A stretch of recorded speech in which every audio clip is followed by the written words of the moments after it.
దేవునికి మహిమ కలుగుగాక. దయచేసి గమనించండి, ఆలస్యం అవుతుందని అనుకోకండి. సంవత్సరానికి ఒకసారి 7 మాటల ధ్యానము. ప్రతిసారి సంఘంలో ఒక్కొక్కరికి ఇచ్చినప్పుడు ఒక్కొక్కరు 5 నిమిషాలు తీసుకునేది, ఒకరు 10 నిమిషాలు తీసుకునేది, ఒకరు ఎక్కువ తీసుకునేది, ఒకరి దగ్గర తక్కువ అయ్యేది. కానీ ఇప్పుడు ఇచ్చింది అంతా ఎవరు తక్కువ చేసుకోవడానికి లేదు. నేను 5 నిమిషాలు చెప్పమంటే నాకంటే ఇంకెక్కువ 25 నిమిషాలు ఎక్కువనే చెప్తాను తప్ప తక్కువ చేసలేదు. కాబట్టి లేట్ అయింది అనుకోకండి. ఎందుకంటే ఎప్పుడు కూడా ఇంత టైం కూర్చోం. 3 గంటలకు అయిపోయింది కదా, ప్రభు 3 గంటలకు కేక వేశాడు, ప్రాణం విడిచాడు, 3కి అయిపోయింది కదా అంటే ఆ టైం ప్రకారం కూడా తీసుకుందాం అనుకోండి, ఇంకా 3 కాలేదు. ఎందుకంటే ఇప్పుడు మనం భారత కాలమానంలో ఉన్నాము. మన ఇండియన్ స్టాండర్డ్ టైం ప్రకారం 3 దాటిపోయింది అనుకుంటున్నాం. ఇప్పుడు వాళ్ళు ఆ టైం ప్రకారం అయితే ఇంకా కాలేదన్నమాట. కాబట్టి మనం ఇప్పుడు ఎక్కడున్నాము? యెరూషలేములో ఉన్నాము. ఇంకా 3 కాలేదు. ఇంకా భారతదేశంలో లేము, యెరూషలేములో ఉన్నాము. ఇంకా 3వ గంట కాలేదు. ఇంకా ప్రభు కేక వేయలేదని గుర్తించాల్సిందిగా జ్ఞాపకం చేస్తున్నాను. త్వరగానే ముగిస్తున్నాను. చివరి మాట, 7వ మాట త్వరగానే ముగిస్తాను. ఎక్కువ వివరణ నేను ఇవ్వట్లేదు. దయచేసి గమనిస్తే 7 మాటల్లో కూడా మొదటి మాట క్షమాపణ, 2వ మాట పరదేశు, 3వ మాట బాధ్యత, 4వ మాట చేయి విడుచుట, 5వ మాట దప్పిక, 6వ మాట సమాప్తమైనది, 7వ మాట ఆత్మార్పణ. గమనించండి, క్షమాపణ పొందుకున్న వాడికే పరదేశులోనికి ప్రవేశము, పరదేశులోనికి ప్రవేశించిన వాడికే బాధ్యత అప్పగించబడుతుంది. ఆ బాధ్యతలు చేయాల్సిన సమయం వచ్చినప్పుడు చేయి విడిచిపెట్టవలసిన పరిస్థితులు కూడా వస్తాయి. ఆ చేయి విడిచిపెట్టబడినప్పుడు దప్పిక కొనాల్సిన స్థితిలోనికి నెట్టివేయబడతారు. అయినప్పటికీ కూడా ఇచ్చిన బాధ్యతను సంపూర్తిగా నెరవేర్చి సమాప్తమైనదని పలికేవాడే దేవుని దాసుడు. ఎందుకంటే గమనించండి, మన యూదులలో పనివారు ఏం చేస్తారంటే, యజమానుడు దాసుడికి ఏదైనా పని అప్పగిస్తే పని అంతా కంప్లీట్ చేసి వచ్చాక ఏమంటాడంటే, యజమాని దగ్గరికి వచ్చి పెట్టల్ల స్థాయి అంటాడంట. హిబ్రూ వర్డ్, తెలుగు కాదు, ఇదే లాంగ్వేజ్ అనుకున్నారు. టెట్టల్ల స్థాయి వచ్చి చేతులు కడుక్కొని, అయ్యా టెట్టల్ల స్థాయి అంటే నీవు చెప్పిన పని నేను సంపూర్తిగా నెరవేర్చాను, ఇంకా ఏదైనా ఉందా? అయిపోయిందని చెప్పడానికి కాదు, అక్కడ వచ్చిందాడా అయిపోయింది అంటే సమాప్తం అయిపోయిందంటే యజమానుడి దగ్గరికి దాసుడు వచ్చి టెట్టల్ల స్థాయి సమాప్తమైందంటే ఇంకా వెళ్ళిపో అని కాదు. ఇంకా చేయవలసిన పని ఏదైనా ఉన్నదా అప్పగించు. అది దాసుని సమాప్తిలో ఉన్నటువంటి ఆంతర్యము.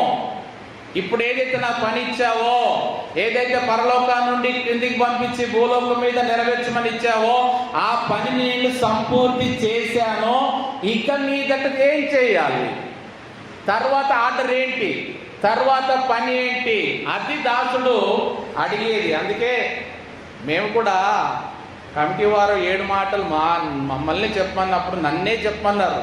నేనుండి అమ్మగారితో పంచుకొని మరి 7 మాటలు ఈసారి మనవేనట్ట అంటే అమ్మగారు ఏమన్నారంటే, అయితే నీకు 3 నాకు 4 అన్నారు.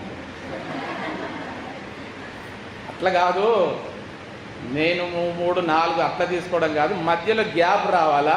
నేను 2 తీసుకుంటా, నీకు 3వది ఇస్తా, మళ్ళీ నేను 2 తీసుకుంటా, నీకోటి ఇస్తా, తర్వాత ఫైనల్గా 7 క్లోజ్ చేద్దాం అన్నప్పుడు సరేనన్నాను. కానీ ఆ 2 మాటలు కూడా ఆమెకు దేవుని చిత్తానుసారంగా అనుగ్రహించబడినాయని ఇవాళ పలికేదాకా కూడా అర్థం కాలేదు. హల్లెలూయా.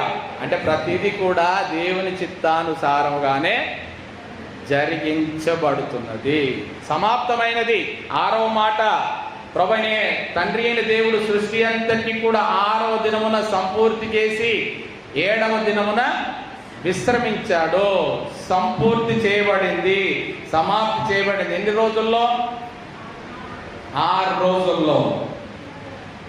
దేవుడు సృజించిన ఆదాము మొదలుకొని ఇప్పటి వరకు 6000 సంవత్సరాలు. క్రీస్తుకు పూర్వం 4000 సంవత్సరాలు, క్రీస్తు తర్వాత 2000 సంవత్సరాలు, మొత్తం 6000 సంవత్సరాలు సంపూర్తి అయినవి. మన దృష్టిలో 1000 సంవత్సరములు, దేవుని దృష్టిలో 1 రోజు లెక్క. ప్రభు దృష్టిలో 1 సంవత్సరం అంటే 1000 సంవత్సరములు అంటే 1 దినం లెక్క ప్రభు దృష్టిలో. అంటే ఈ లెక్కన 6 దినములే గడిచిపోయాయి ప్రభు దగ్గర. మనం అనుకుంటున్నాం ఇంకా వస్తానంటాడు, ఇంకా రావట్లేదు, వస్తానంటున్నాడు, రావట్లేదు. అంటే 6 దినముల దాకా వెయిట్ చేశాడు. 6 దినములు సంపూర్తి అయ్యాయి. ఇప్పుడు వస్తాడా? రాడు. ఎందుకు? మధ్యలో ఏం కావాలా? విశ్రాంతి దినము గడిచిపోవాలా. ఇప్పుడే రాడు ప్రభువు. వస్తాడంటే నమ్మకండి, అవి అబద్ధం పోదలు. అవి 6 దినములు ఇప్పుడే పూర్తి అయ్యాయి. ఇప్పుడు విశ్రాంతి దినములో ప్రభు ఉన్నాడు. ఈ విశ్రాంతి దినం అయిపోయాకనే వస్తాడు. 7వ మాట గమనించుదాం. లూకాసు వార్త 23వ అధ్యాయం 46వ వచనంలో చదవబడిన రీతిగా, అప్పుడు యేసు గొప్ప శబ్దంతో కేక వేసి, తండ్రి, నీ చేతికి నా ఆత్మను అప్పగించుకొనుచున్నానెను. ఆయన ఇలాగ చెప్పి ప్రాణము విడిచెను. గమనించండి, ఇంతవరకు మనం విన్నాము ప్రభువైన యేసుక్రీస్తు బాధపడ్డాడు, శరీరంలో సత్తువ లేదు, దప్పిక, ఆకలి, రక్తము ఇవన్నీ ఉన్నాయన్నాడు కదా. మరి ఇన్ని ఉన్నవాడికి గొప్ప కేక్ ఎక్కడి వచ్చిందండి? రాత్రి నుండి తిండే లేదు, రాత్రి నుండి ఉపవాస ప్రార్థన, రాత్రి నుండి నీళ్ళే లేవు, దెబ్బలు, రక్తము ఇన్ని గారినా కానీ ఏం చేశాడంట? ఎలా చేశాడంట? యేసు గొప్ప శబ్దంతో కేక వేసి. ఎక్కడి నుండి వచ్చింది ఆ బలము? ఎక్కడి నుండి వచ్చింది ఆ సత్తువ? ఎక్కడి నుండి వచ్చింది ఆ శక్తి? ఎక్కడి నుండి వచ్చింది అంత పెద్ద శబ్దము? గొప్ప కేక వేశాడంటే వీళ్ళందరూ అనుకుంటున్నారు శక్తిహీనుడైపోయాడు, బలహీనుడైపోయాడు, నీరసించిపోయాడు, అందుకే దప్పికొంటున్నానంటే దీని కొరకు కాదు నేను దప్పిక అని అడిగింది అనేది ఈ కేక ద్వారా తెలియపరుస్తున్నాడు. ఒక్కటేసారి కదా ఆయన కేక వేసింది. 4వ మాటకి, 6వ మాటకి, 7వ మాటకి, 3 మాటలకి కూడా ఆయన కేక వేసి మరి పలుకుతున్నాడు. అంటే మానవ బలం ఎంత మాత్రము కాదు ఆయనలో పనిచేసేది. ఆయనలో కేక వేయలేనంత సామర్థ్యం లేక కాదు, దేవుని శక్తి చేత నింపబడ్డాడు, దేవుని ఆత్మ చేత నింపబడ్డాడు, దేవుని యొక్క శ్రేష్టమైన మహిమ చేత నింపబడినాడు. కాబట్టి గొప్ప శబ్దంతో కేక వేసి, తండ్రి, నీ చేతికి నా ఆత్మను అప్పగించుకొంటున్నాను. మళ్ళా గమనించండి, మొదటి స్థితిలోనికి వచ్చాడు, మొదటి సంబంధంలోనికి వచ్చాడు. మొదట తండ్రిగా కుమారుడిగా ఏ రీతిగా ప్రకటించాడు, మరలా చివరి అడుగు, చివరి మెట్టు వచ్చేసరికి దాసుని స్వరూపము సంపూర్తి చేయబడింది. దాసుడిగా చేయవలసినవన్నీ చేశాడు, దాసుడిగా జరిగించవలసినవన్నీ చక్కబెట్టాల్సిన చక్కబెట్టాడు, దాసుడిగా సిద్ధపరచవలసిన సిద్ధపరిచాడు, యజమానుడు కోరుకున్న మేరకు అన్ని నెరవేర్చాడు. ఇప్పుడు నేను దాసుని కాను, 6 మాటలతో దాసుని బాధ్యత అయిపోయింది. ఇప్పుడు నేను మరలా కుమారుణ్ణి. తండ్రి, నీ చేతికి నా ఆత్మను అప్పగించుకొనుచున్నాను. మరలా నీ చేతికి నా ఆత్మను అప్పగించుకున్నాను. ఏ ఆత్మనైతే నీవు నాకు అనుగ్రహించి ఒక మనుష్య శరీరముతో నన్ను పంపించావో, నన్ను ఈ భూలోకానికి ఏ పర్పస్ మీద పంపించావో, ఏ ఉద్దేశం నెరవేర్చడానికి పంపించావో, ఏ చిత్తము నెరవేర్చడానికైతే నీవు పంపించావో అది సంపూర్తి చేయబడింది. క్లోజ్ చేశాను, దానికి ముద్ర వేశాను, సీల్ వేశాను. ఇప్పుడు నేను నీ కుమారుణ్ణి. అంటే ఇప్పుడు ఏమన్నట్టు? Free bird.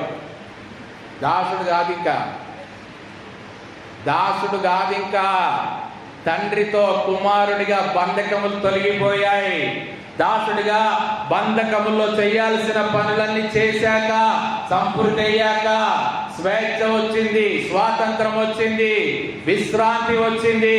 ఇంతవరకు దాసుడిగా పందుల పొట్టు దగ్గర చేశాను, కానీ ఇప్పుడు ఇదిగో నేను మరలా నా తండ్రి ఇంటికి వచ్చాను. తండ్రి నన్ను చేర్చుకోమంటే తండ్రి అంటున్నాడు, రా నా కుమారుడా, నీ కొరకు ప్రశస్తమైన వస్త్రము సిద్ధపరిచాను, నీ కొరకు శ్రేష్టమైన ఉంగరాన్ని సిద్ధపరిచాను, నీ కొరకు శ్రేష్టమైన పాద జోళ్లను సిద్ధపరిచాను, నీ కొరకు విల్లు ఏర్పాటు చేస్తున్నాను. ఎందుకో నా కుమారుడు నా చిత్తాన్ని నెరవేర్చినాడు కాబట్టి. అందుకొరకే ప్రభువు, తండ్రి నీ చేతికి నా ఆత్మను అప్పగించుకుంటున్నాను.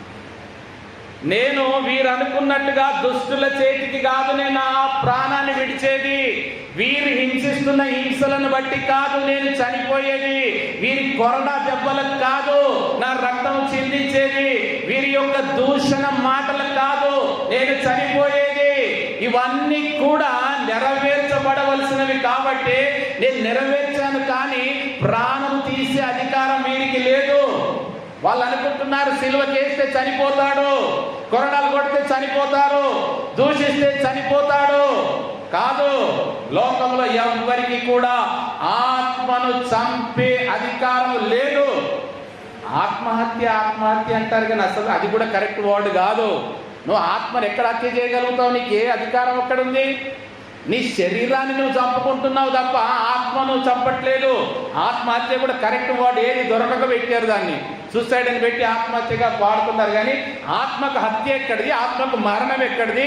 అది నీ చేతులు ఎక్కడిది? మట్టి శరీరానికి, జీవాత్మకి మట్టి శరీరానికి అధికారం ఎక్కడిది? నీకు లేదు. నీవు అనుకుంటున్నావు నా ఆత్మను నేను హత్య చేసుకుంటున్నా, ప్రాణం విడుస్తున్నా. నువ్వేం విడుస్తున్నావు? నిజమైన ఆత్మను అప్పగించడం అంటే ప్రభు ప్రాణం విడుస్తున్నాడు. దేవుడు నరుణ్ణి నేలమట్టితో నిర్మించి వాని నాసిక రంధ్రములో ఏ వాయువు ఊదాడు? జీవమును కలిగించే వాయువును ఊదగా నరుడు జీవాత్మాయను ఏమయ్యాడు? జీవము ప్లస్ ఆత్మ రెండు కలిగిన వాడయ్యను, జీవాత్మాయను. అందుకే జీవం పోయాక చనిపోయాడు అంటారు, జీవం పోయింది అంటారు, ప్రాణం పోయింది అంటారు. ప్రాణం పోయింది అంటే ఆ జీవముతో కూడిన ఆత్మ విడిచిపోయింది. అందుకే అంటాడు 1 తెస్సలోనిక పత్రికలు చూడండి 5వ అధ్యాయం 23వ వచనంలో, తెస్సలోనిక మొదటి పత్రిక 5వ అధ్యాయం 23వ వచనం, సమాధానకర్తయగు దేవుడే, దేవుడు మిమ్మల్ని సంపూర్ణముగా పరిశుద్ధపరచును గాక, మీ ఆత్మయు జీవమును శరీరమును మన ప్రభు అయిన యేసుక్రీస్తు రాకడయందు నిందారహితముగాను సంపూర్ణముగాను ఉండునట్లు కాపాడబడును గాక. చూడండి ప్రభు ఎంత కోరుతున్నాడో. ఆయన తండ్రికి తన ఆత్మను అప్పగిస్తున్నాడు. అంటే ఏం కోరుతున్నాడంటే మీ ఆత్మయు మీ జీవమును మీ శరీరమును మన ప్రభువైన యేసుక్రీస్తు రాకడయందు నిందారహితముగా ఉండునట్లుగా సంపూర్ణముగా ఉండునట్లుగా కాపాడబడును గాక. మరి అట్టి రీతిగా ఆత్మను కాపాడుకుంటున్నామా? మన ఆత్మను అట్టి రీతిగా మనం కాపాడుకుంటున్నామా? యోహాను సువార్త 6వ అధ్యాయం 23వ వచనం చూడండి. దేనికి మనం ప్రాధాన్యం ఇస్తున్నామో, దేనికి ప్రాధాన్యం ఇయ్యాలో ప్రభు సెలవిస్తున్న మాట. యోహాను 6:63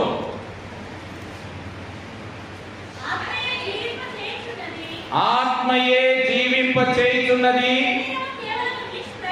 శరీరము కేవలము నిష్ప్రయోజనము. నేను మీతో చెప్పి ఉన్న మాటలు ఆత్మయు జీవమునై ఉన్నవి గాని మీలో విశ్వసించని వారు కొందరు ఉన్నారని వారితో చెప్పెను. ఏమంటున్నాడు? ఆత్మయే జీవింపచేయుచున్నది. ఏంటంటే మనం జీవింపచేయుచున్నది. మనం బ్రతుకుతున్నామంటే, మనం జీవిస్తున్నామంటే దేన్ని బట్టి జీవిస్తున్నాం? మనం తినే తిండిని బట్టి, మనం తాగే నీటిని బట్టి, మనం చేసే ఉద్యోగాన్ని బట్టి, మనం చేసే వ్యాపారాన్ని బట్టి, మనం సంపాదించుకుంటే ధనాన్ని బట్టి, మన యొక్క ఆస్తులను బట్టి, మన తల్లిదండ్రులు ఇచ్చిన వారసత్వాన్ని బట్టి, దేన్ని బట్టి జీవిస్తున్నాం? ఆత్మను బట్టియే జీవిస్తున్నాము. శరీరం ఏంటిది? కేవలము నిష్ప్రయోజనము. మట్టితో చేయబడిన ఈ శరీరము నిష్ప్రయోజనమైనది. మట్టితో చేయబడిన శరీరం ఎంత మాత్రము కూడా ప్రయోజనకరమైనది కాదు. ఆత్మ మాత్రమే ప్రయోజనకరమైనది. అందుకే అంటాడు, ఆత్మానుసారులుగా జీవించండి, మీ ఆత్మను ఆర్పకుడి, ఆత్మ సంబంధమైన పాటలతో ఒకరినొకడు హెచ్చరించుకొనుడి, ఆత్మ పూర్ణులుగా నిలిచి ఉండండి. ఎక్కడ కూడా శారీరకులుగా ఉండాలని చెప్పట్లేదు. దేవుడు ఆత్మ కనుక ఆయన ఆరాధించేవారు ఆత్మతోనూ సత్యముతోనూ శరీరముతోనూ ఆరాధింపవలెను. శరీరం ఎక్కడ వచ్చింది? మనమే యాడ్ చేసుకుంటే పోలా. 3 ఉండాలి కదా. ఆత్మతో సత్యంతో 2 ఉన్నాయి. శరీరం అయితే 3 అయితే తండ్రి కుమార పరిశుద్ధాత్మ. శరీరము నిష్ప్రయోజనమైనది. ఆత్మానుసారులుగానే జీవించమంటే మనం ఆత్మ నిర్లక్ష్యం చేస్తున్నాం. మన దగ్గర జరిగే పొరపాటే అది. ప్రభు ఒకటి చెప్తే మనకొకటి వినబడుతుంది. శరీరం నిష్ప్రయోజనమయ్యా, ఆత్మను జీవింపజేస్తున్న ఆత్మానుసారులుగా ఉన్నాయంటే మేము ఆత్మానుసారులు ఉండగా శరీరానుసారులుగానే ఉంటాం. అందుకే ప్రభు కింద ఏమంటున్నాడంటే, మీలో విశ్వసించని వారు కొందరు ఉన్నారు. నా మాట ఏదైతే చెప్తున్నానో, నేను ఏదైతే బోధిస్తున్నానో, ఏదైతే నడిపిస్తున్నానో, ఏదైతే నేర్పిస్తున్నానో దాన్ని విశ్వసించేవారు 100కు 100 మంది ఎక్కడా ఉండరు. ఉంటారా? కొందరు విశ్వసింపని వారు కూడా ఉన్నారు. యేసు ప్రభువే 82 మంది శిష్యులను ఏర్పాటు చేసుకుంటే 70 మంది ఆయనకి వెళ్ళిపోయారు. చివరికి మిగిలింది 12. ఆ 12 మందిలో చివరి గంట వరకు మిగిలింది 11 మంది. అందుకే చూడండి, ఎవరు కూడా ఖచ్చితంగా ఎవరు ఉండేవారు కాడు. ఆయన ప్రభువు ఆత్మ మీద అధికారం కలిగిన వాడు. తండ్రి యొద్ద నుండి వచ్చినప్పుడే అధికారం తెచ్చుకొని వచ్చాడు, ఊరికే రాలా. తండ్రి దగ్గర నుండి పంపించినప్పుడే అధికారం తీసుకొని వచ్చాడు. ఏంటంటే, ప్రభువా తండ్రి నేను వెళ్తున్నా, మరలా తిరిగి నా ఆత్మను నేను పెట్టుకొనుటకు నాకు అధికారం ఇవ్వని ముందే అధికారం తీసుకొని వచ్చాడు. అధికారం ఎవరి దగ్గర అడుక్కుంటే రాదండి. రోమా ప్రభుత్వం దగ్గర రాజు పిలాతు దగ్గర అడిగి పిలాతు తల కొట్టుకున్నాడు. మాట్లాడయ్యా, నేను నిన్ను విడిపిస్తానయ్యా, నేను నిన్ను రక్షిస్తానయ్యా, నాకు అధికారం ఉన్నదయ్యా, నోరు తెరవయ్యా అంటే ఏం చేశాడు?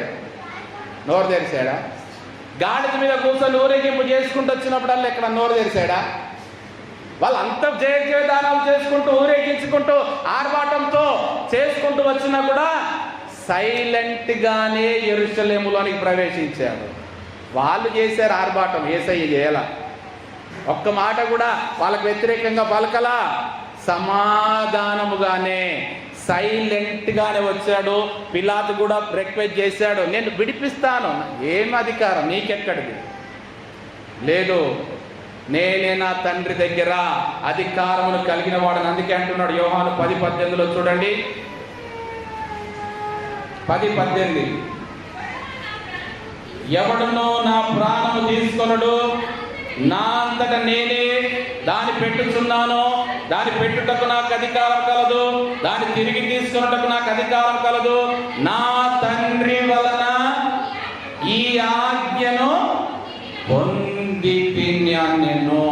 ఎవ్వరితో కాదు, ఎవ్వరి ద్వారా కాదు, ఈ అధికారం నా తండ్రి దగ్గర నేను తీసుకున్నాను, నేను అధికారము కలిగిన వాడనని చెప్పేసి మనలాగా ముక్కలు తిన్నారని బొక్కలు ఎంబడేసుకొని తిరిగే రకం కాదు యేసయ్య. ఇవాళ మా ఇంట్లో ముక్కల కూర అని మెడల బొక్కలు వేసుకొని తిరిగేటోడు కాదు. ఎవ్వరికి నాకు అధికారం ఉన్నదని చెప్పుకోలేదు.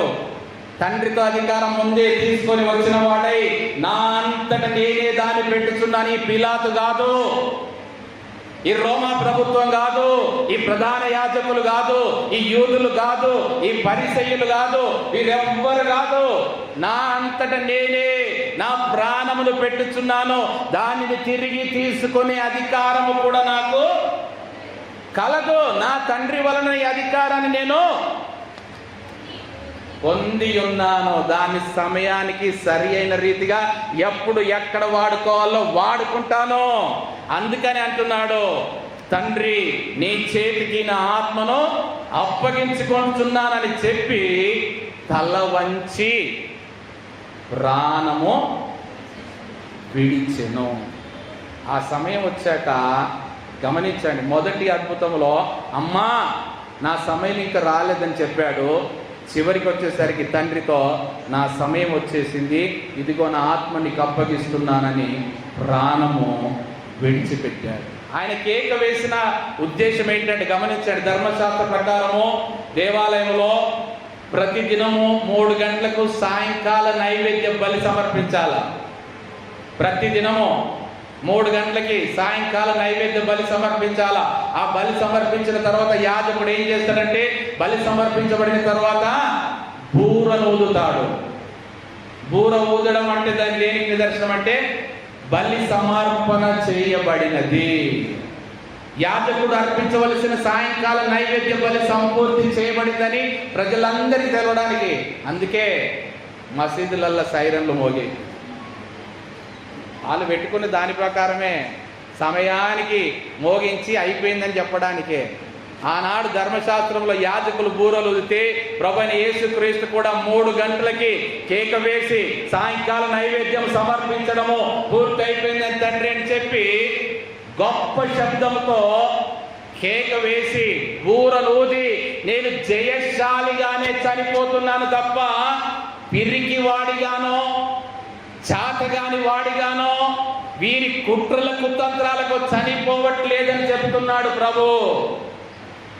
నేను జయశాలిని, నాకు సామర్థ్యం ఉంది, నాకు బలం ఉంది, నాకు అధికారం ఉంది, నా ఒంట్లో సత్తువ ఉంది. నేను ఇంత గొప్ప శబ్దంలో కేక వేస్తున్నానంటే గెత్సమనే తోటలో కూడా అన్నాడు పేతురుతో, పేతురు నేను ఒక మాట ఆజ్ఞాపిస్తే నా తండ్రి 12 సేనా వ్యూహముల కంటే ఎక్కువ సైన్యమును నా కొరకు దించదని ఎందుకు అనుకోవట్లేదు పేతురు? నా తండ్రి సామర్థ్యాన్ని నీకు లెక్క చెయ్యట్లేదా? నేను ఇష్టపూర్తిగానే వెడలిపోవలసిన సమయము వచ్చేసింది. అందుకనే తన ప్రాణమును విడిచిపెట్టాడు. కాబట్టి మన ప్రభు కూడా మన ఆత్మలను ఎక్కడ జాగ్రత్త భద్రం చేసుకోవాలో చెప్తున్నట్టు చూడండి. అదే పేతురు చెప్తున్న మాట. మొదటి పత్రిక 4వ అధ్యాయము 19వ వచనం చూడండి. పేతురు మొదటి పత్రిక 4వ అధ్యాయం 19. కాబట్టి దేవుని చిత్త ప్రకారము బాధపడువారు సత్ప్రవర్తన గలవారై ఉన్నతమైన నమ్మకమైన సృష్టికర్తకు తమ ఆత్మలను అప్పగించుకొనవలని మనకు మాదిరి చూపెడుతున్నాడు ప్రభువు. ఏమంటున్నాడు? దేవుని చిత్త ప్రకారము బాధపడువారు ఏ ప్రవర్తన కలిగి ఉండాలా? సత్ప్రవర్తన గలవారై నమ్మకమైన సృష్టికర్తకు తమ ఆత్మలను. సృష్టికర్తక సృష్టిక? ఎందుకు మరి సృష్టికి అప్పగించుకుంటున్నారు ఆత్మలని? సృష్టికర్తకు అప్పగించుకోమని ఆత్మలను చెప్పి మాదిరి చూపెడుతున్నాడు ప్రభు. తన సృష్టికర్త అయిన తండ్రికి తన ఆత్మను అప్పగించుకున్న రీతిగా మనల్ని కూడా సృష్టికర్తకు, నిన్ను సృష్టించిన వాడు, నీ కొరకు మరణించిన వాడు, నీకు రూపమునిచ్చిన వాడు, నీకు బాప్తిసం ద్వారా మరలా నీకు నూతన జన్మనిచ్చిన సృష్టికర్తకు నీ ఆత్మను అప్పగించుకోమంటే సృష్టికి మనుషులకు ఎందుకు అప్పగించుకుంటున్నారు మీ ఆత్మలని? ఏ వివేచన వాడుతున్నారు? పాముల వలె వివేచన కలిగి ఉండమంటే ఎంతసేపటికి పావురముల వలె ఉంటే కాదు. పావురములను పరిశుద్ధులుగా ఉంటే సరిపోదు. పావురముల పరిశుద్ధులుగా ఉంటూనే పాముల వలె వివేకం కలిగి ఉండమని ప్రభువే చెప్తున్నాడు. సృష్టికర్త అయిన నా తండ్రికి నేను ఎలా నా ఆత్మను అప్పగించుకున్నానో అలాగే మీరు అప్పగించుకోండి, కానీ సృష్టికి అప్పగించుకోకండి. చివరిగా నేను ఒక ప్రశ్న వేస్తాను మీకు. యేసు ప్రభు దగ్గర ఉండడానికి ఇష్టపడతారా? యేసు ప్రభుకు దూరంగా ఉండడానికి ఇష్టపడతారా? జాగ్రత్తగా ఆలోచించి చెప్పండి. ముందే వార్నింగ్ ఇస్తున్నా.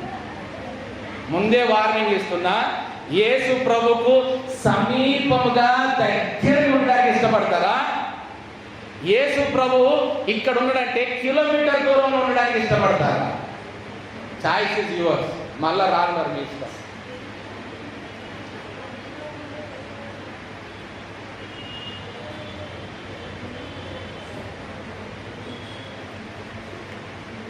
సమీపం కావాలా, దూరం కావాలా?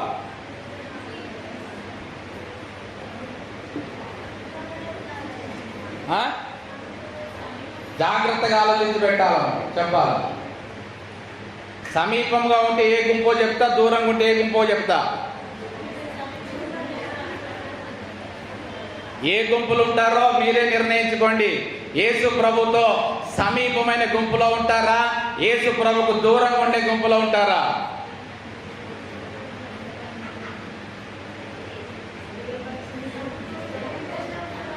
సరే, సమీపమైన గుంపులో ఉంటామన్న వారి చేతులు ఎత్తండి.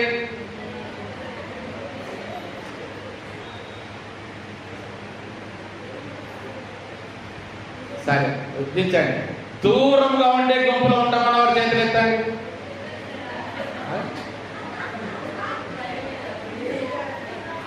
ఇదని ఏదన్నా రెండు చెప్పాలి కానీ రెండింటికి చేతులు ఎత్తకపోతే ఎట్లా అమ్మా? అంటే సమీపం వద్దు, దూరం వద్దు, మిడిల్గా ఉంటామా? నులివెచ్చగా ఉంటామా? చల్లగా ఉండము, ఇటు వెచ్చగా ఉండము, నులివెచ్చగా ఉంటామా? ఏదన్నా ఒకటే ఉంటే కుడివైపున గొర్రెగా ఉంటావా, ఉంటే ఎడమ వైపున మేకగా ఉంటావా? ఏ గుంపులో ఉంటావు? మేకల గుంపు కావాలా, గొర్రెల గుంపు కావాలా? మరి అది ఆ గొర్రెల గుంపు సమీపంగా ఉన్నదా, దగ్గరుందా? చూడండి.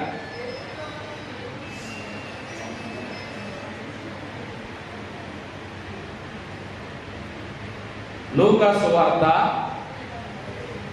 జాగ్రత్తగా తీయాలి. మరి 23వ అధ్యాయము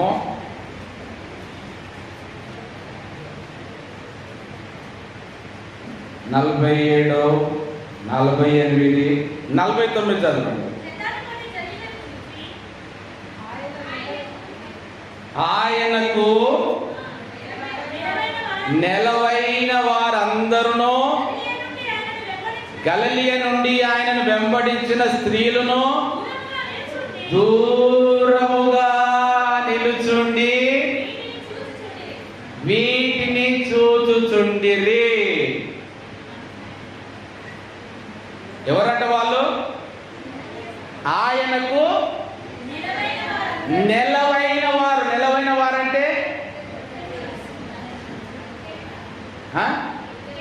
ప్రియమైన వారు, దగ్గరి వారు, ఆప్తులు, జాన్ జిగిరీలు, ఇంకేమున్నాయి?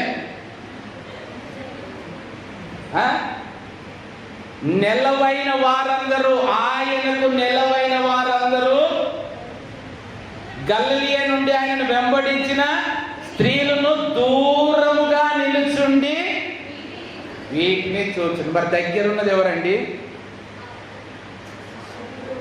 ఇద్దరు దొంగలు. దగ్గరున్నది ఎవరు? సైనికులు.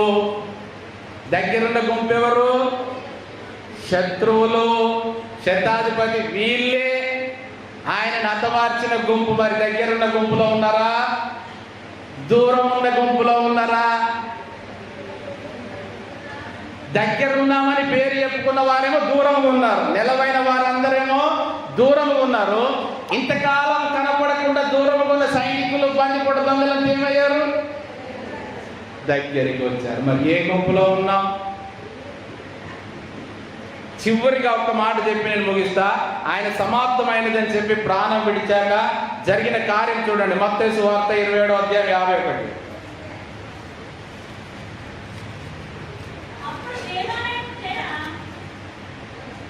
ఏ 58 చదవండి. యేసు మరలా బిగ్గరగా కేక వేసి ప్రాణం విడిచెను.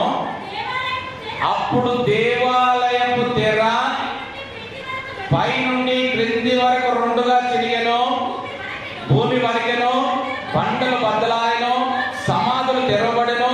నిద్రించిన అనేక మంది పరిశుద్ధులు శరీరములు లేచెను. వారి సమాధుల నుండి ప్రవేశించి అనేకులకు అగుపడిరి. చూడండి, ఆయన ప్రాణం విడుచుట తోడనే వెంటనే జరిగిన కార్యం ఏంటి?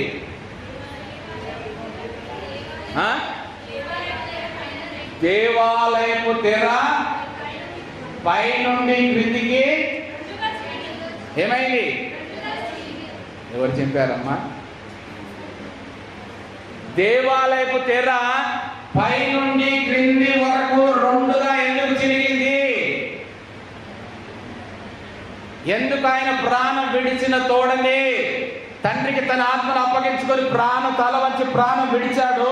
వెంటనే కల్వరి కొండ మీద ప్రాణం విడిస్తే యెరూషలేములో ఉన్న దేవాలయపు తెర, బలమైన తెర, కొన్ని సంవత్సరాలుగా నిర్మించబడి నిలబెట్టబడిన తెర, ఎవరి ప్రోద్బలం లేకుండా, ఎవరు ముట్టుకోకుండా, ఎవరు చింపకుండానే పై నుండి క్రిందికి రెండుగా చిరిగిపోయింది. ఎందుకు? మనకి మార్గము సరళం చేయబడిందని ఇంతకాలం విన్న బోధ తప్పు బోధ. అది కరెక్ట్ కాదు. నేను కూడా తెలియనప్పుడు అలాగే అనుకున్నాను. అతి పరిశుద్ధ స్థలాన్ని వేరుపరిచేదే దేవాలయపు తెర. ఇంతకాలం అదే అనుకున్నారు, అందరు అదే చెప్పారు, అందరు అదే బోధించారు. దేవాలయపు తెర పై నుండి క్రిందికి రెండుగా చిరిగింది కాబట్టి యాజకుడికి అనేకులకు పరిశుద్ధ స్థలం నుండి అతి పరిశుద్ధ స్థలం వెళ్ళడానికి ప్రవేశం కల్పించబడింది కాదు. ప్రధాన యాజకుడే సంవత్సరానికి ఒకసారి వెళ్ళి అతి పరిశుద్ధ స్థలంలో జరిగించవలసిన ఆ రక్త ప్రోక్షణ ఇక జరగాల్సిన అవసరం లేదు. ఎందుకో? ఆ ప్రధాన యాజకుడే దేవాలయాన్ని విడిచిపెట్టి ఆరోహణమై తండ్రి దగ్గరికి వెళ్ళిపోయాడు. అతి పరిశుద్ధ స్థలము భూమి మీద లేదు. ఇంకా నువ్వు ప్రవేశించడానికి ఎక్కడిది? ఆ ప్రధాన యాజకుడినే ఇంతకాలం వారికి అర్థం కాల. ఈయన ప్రధాన యాజకుడుగా ఉన్నాడు కాబట్టి మనం దేవాలయంలో అతి పరిశుద్ధ స్థలంలో ప్రతి సంవత్సరము రక్త ప్రోక్షణ జరిగిస్తున్నాం. ఇదేంటి? దేవాలయం తెర పై నుండి క్రిందికంటే అప్పుడు కన్నులు తెరవబడుతున్నాయి ప్రధాన యాజకులకు, శాస్త్రులకు. ఈయనని ఇంతకాలం మనం దూషించాము కానీ ఇతడే నిజమైన ప్రధాన యాజకుడు. ఆయనే లేనప్పుడు ఈ అతి పరిశుద్ధ స్థలము లేదు. ఏమైంది? అతి పరిశుద్ధ స్థలము దేవాలయములో నుండి తండ్రి యొద్దకు ఆరోహణమైపోయింది. ప్రధాన యాజకుడు ఉంటేనే అతి పరిశుద్ధ స్థలము. ఆ ప్రధాన యాజకుడు లేకపోతే తనతో పాటుగా ఆ అతి పరిశుద్ధ స్థలము తండ్రి యొద్దకు చేర్చబడింది. అందుకే దేవాలయం తెర పై నుండి క్రిందికి రెండుగా చీల్చివేయబడి చినిగిపోయి సమాధుల్లో నుండి చనిపోయిన వారి శరీరములో లేపబడుతున్నాయి. పునరుత్థానమునకు సూచనలుగా, ముంగుర్తుగా చనిపోయిన వారందరూ ఎప్పుడో ఎన్ని సంవత్సరాల క్రితం చనిపోయారో వారందరూ మెస్సియా కొరకు ఎదురు చూసిన వారు. మెస్సియా వస్తాడని కలలు కానీ కంటిలో దీపాలు వేసుకొని ఎదురు చూసి చనిపోయిన వారు.